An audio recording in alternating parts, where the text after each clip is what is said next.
Bonjour chers élèves, soyez bienvenus à une nouvelle leçon virtuelle de français. Mais quel est le sujet de cette leçon? Vous allez trouver la réponse dans la boîte aux lettres. Vérifiez-la. Voilà le sujet, mon adresse. Pour commencer, je vous invite à visiter un lieu où il y a beaucoup d'adresses. Regardez l'image et dites-moi de quel lieu je parle. Qu'est-ce que vous voyez sur l'image? Oui, c'est une ville. Et avant de trouver des adresses dans cette ville, je vous propose de décrire un peu l'image que vous voyez à l'écran. Donc, dites-moi s'il vous plaît, comment est la ville? Pour vous aider, regardez l'écran et observez les mots qu'on peut utiliser pour décrire quelque chose. Voyons ces mots. Ils sont présentés comme des contraires. En bleu sont les variantes masculines et en rouge les variantes féminines. Regardez et répétez. Petit, petite, grand, grande, vieux, vieille, neuf, neuve, beau, belle.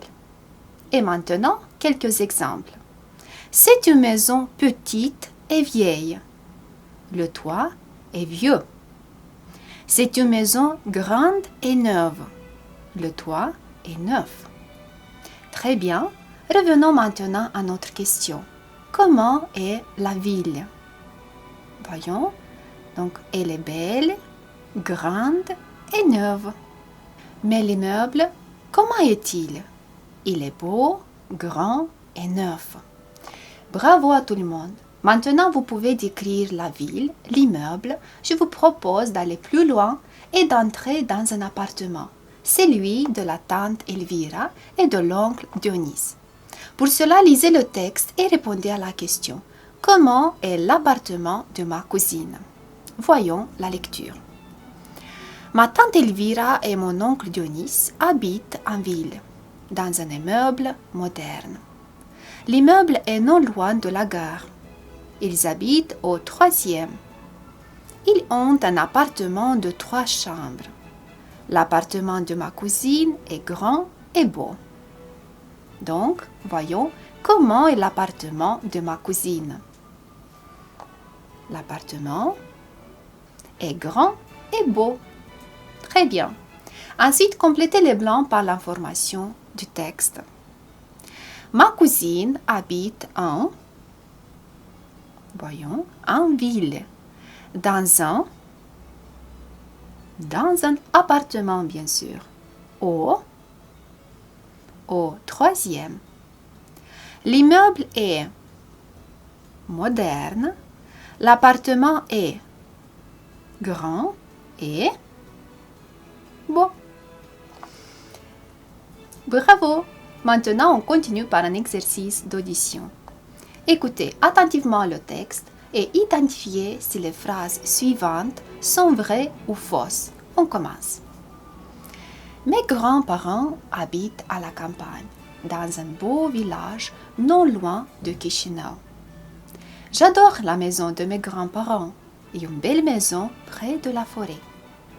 La maison est grande et confortable. Elle a 5 chambres. J'ai ma chambre à moi avec mes livres, mes CD, mes jouets. Je joue dans la cour avec mes cousins et avec le chien Boisieux. Nous faisons du vélo. Nous allons dans la forêt. Voilà le texte.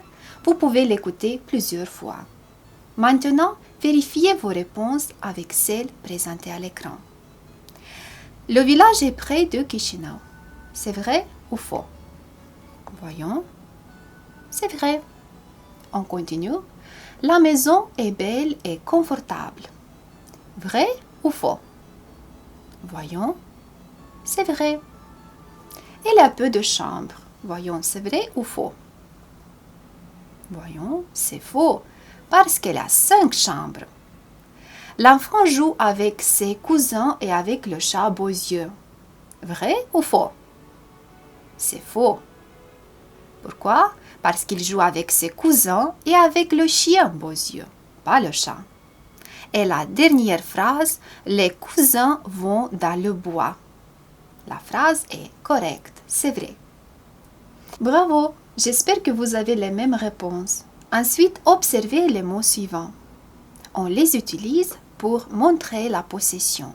Donc, pour le mot immeuble, un mot au genre masculin, on dit mon immeuble, ton immeuble, son immeuble. Pour maison, un mot au genre féminin, on dit ma maison, ta maison, sa maison. Mais pour adresse ou école, même s'ils sont au féminin, on utilise mon, ton, son, parce qu'ils commencent avec des voyelles A et E. Répétons. Mon adresse, ton adresse, son adresse. Mon école, ton école, son école. Parfait. Voyons maintenant comment les utiliser dans la communication quotidienne. Complétez le dialogue suivant avec les mots que nous venons d'apprendre. Vérifiez vos réponses, comparez-les avec celles proposées. Où habites-tu, Camille? Avec ma mère. Et où habite ta mère? Avec mon père. Et où habite ton père? À la maison. Ah, voilà ton adresse. Très bien. Mais où habitez-vous?